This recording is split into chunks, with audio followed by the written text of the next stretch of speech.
Well, hello everyone, my name is ForeverElite. Welcome back to Story Saturday. Hope you guys are doing very well. This is actually my last Story Saturday of the summer, so sad times. I'm going to be starting school this next Monday. So yes, guys, please think about me as I'm suffering. It's going to be bad. But anyway, guys, before I get into this video, no, I do not have any footage of any of this, and this is not footage of me actually doing what I'm about to tell you. So if you actually clicked on this video thinking that you were going to see footage, no, you actually won't. There will be a picture, though, so I will throw that up there. Anyway, this is the story of when I lost my GoPro. Now, this was a very sad day, and it still continues to haunt me, and everyone gives me crap for it that was there and that saw me lose this thing. So it all started, it was last summer, it was actually last July. I was going to summer camp called Eagle Lake on Crew. You guys, if you've seen any of my videos that were about the start of this summer or the one that I did upload about this entire experience, then you know what I'm talking about. But basically what I did was I brought my GoPro. It's a Hero 3 White Edition, costs about $200. I brought my GoPro to camp in hopes that I would be able to create a awesome video of the entire summer, recapping it so that my friends would be able to, I don't know, watch it again and just kind of like relive that. So basically at this camp we have no technology besides the use of a camera, and so I was able to kind of like sneak past, not sneak, but I had the exception of that rule to film for a compilation that I was going to edit when I got back. So I was able to use like a laptop and stuff and like convert footage and stuff, and just kind of like have a special little pass to be able to use my media. So basically what I would do was I would be creating a video when I got back home that was kind of like recapping everything about camp that we did. So this would include me filming activities such as games, activities, talks, worship, weekends, just all those activities and everything that we did at camp to make it a special experience. And then I would compile it all into one video for everyone to watch when I got home. So one weekend, every weekend we have a special activity, but one weekend we actually had the activity of beach day. Now this camp is actually on a lake, so we have a beach on one end of it, and this beach is obviously not like a California beach. It's just a really small beach, and obviously there's no waves since we're in a landlocked state of Colorado, and there's not really anything in the Rocky Mountains that has to do with a beach. So it's basically just waterfront with sand and stuff, so it's not even like anything too special. But this beach basically consists of all sorts of different water activities, including a water slide that's built into a hill, lots of like inflatables, swimming, kayaking, and most importantly, the blob, which I'll talk about later. But to do any of this stuff, you actually had to take a swim test. Now, the water is extremely cold. It's usually about 50 to 60 degrees Fahrenheit, and it is so cold, and it's not fun. And me not being a very good swimmer just makes it all the worse. So what I did was I passed the swim test, and I actually did this a few weeks ago because you're able to do it whenever. It's just you have to do it before you get in the water, so I actually did it a few weeks before this actually happened because it's a 5-week program. I think I did it probably about week 2, and this is week 4. So I went down the zip line, I went swimming, went on all the inflatables, and went on down the water slide that's built in the hill. And, I was like, I really want to try the blob because I haven't done that before. I think I'm going to work up the courage to bring my camera on that and just record it, and hopefully people will be able to enjoy a first-person view of that. So I equipped my head mount. I took my head mount, put it on my head, and then I put my GoPro on it. And I was like, okay, here we go. I did not tighten it as much as I should have and as much as I thought because it's not the easiest thing to tighten, and I didn't really know how to tighten it. But I thought I did tighten it.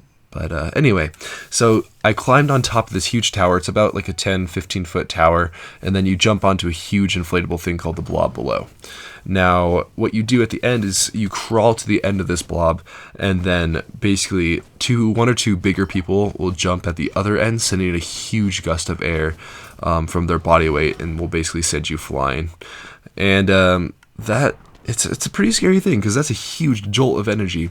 So basically this huge jolt of energy flies me up in the air, and basically that also causes my GoPro to fly off my head because of so much energy from being stationary to being in the air 15 feet high within about a second.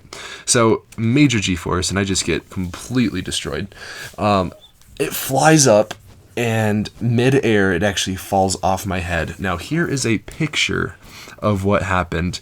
Now I do have, yes, this is an actual picture of me mid-air with my GoPro flying off, and the little red arrow will kind of like show you where it is. But basically this is me. This is the photographer just happened to have taken a picture while I was doing this, and she actually put it into the camp-wide album. So yeah, thank you for that. Everyone gets to see my pain.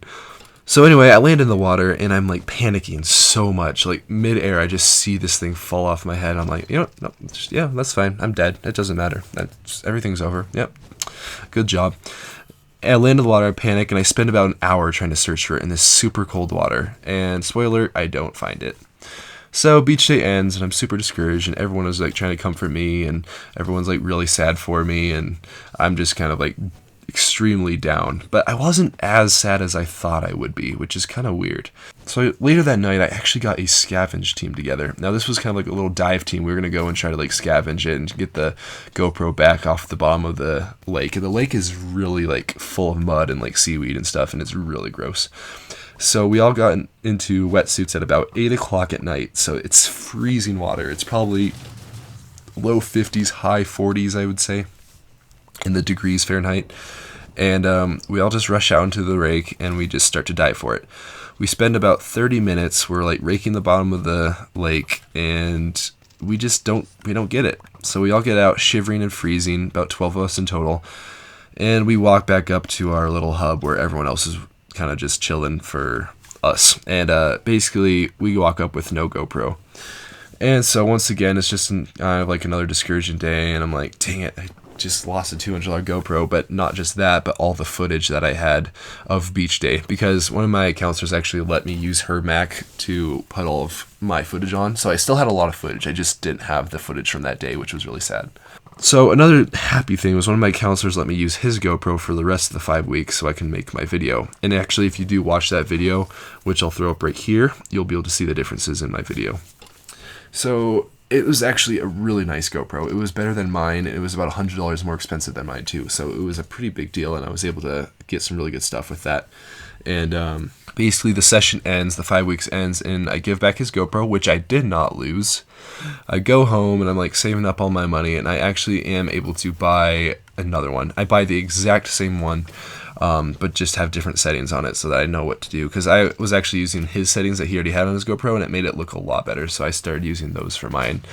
But still to this day, guys, I went through another camp session, and I still use this GoPro, the one that I bought after I got home to this day. I still have it right here with me, and I got through another camp session without losing it, and I actually made a whole nother video without losing it. So this summer, I bought a bunch of water inflatables. I actually legit took a floating GoPro handle, attached it to my GoPro, and threw it out in the lake to prove it to everyone that it actually did float. And it float.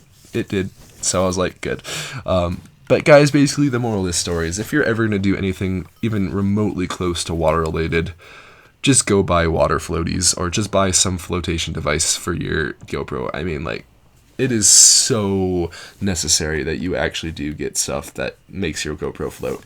Because I did not have that stuff. I was like, no, it's way too expensive. I don't need to get that. I don't need to get any water floaty stuff. And honestly, the mix of that to the mix of just me like having a faulty like head mount. It wasn't even faulty. It was more just me being stupid. Because I didn't even try to get my GoPro replaced, because I was like, you know what? It was my fault. They're not going to even do anything about it. So it's like, I can't just do that. So moral of the story, if you go anywhere that even has to do with water, even if it's just a little bit, anything that has to do with water where you can't see, so like surfing, anything that has to do with like a really muddy lake, anything that has to do with just any water, just buy floaty stuff. I know it's expensive. The floaty back door is like $20, I think, is really pretty expensive just for a little piece of floating material. But nevertheless, guys, just buy it. Even go on Amazon and buy some stuff, because honestly, it's so much cheaper to buy like a $20 thing than to lose a $200, $300, even $500 GoPro. And it sucks so bad when you lose it. I just remember feeling so discouraged when I like lost this GoPro. But yeah, guys, moral of the story: buy floaty stuff. Don't be stupid. Make sure your mounts are all tight and that you'll be good to go. But yeah, guys, that is the story of when I lost my poor old GoPro. Now, if you guys do enjoy this story, I may have some more camp stories for you guys in the future. But guys, if you did enjoy, don't forget to leave a like. And if you want to see more, subscribe. I have a new story every Saturday. And I have a new video every Wednesday also. So anyway, guys, thank you so much for watching. If you did enjoy, don't forget to leave a like and subscribe. And I will see you guys in a brand new video. See you guys.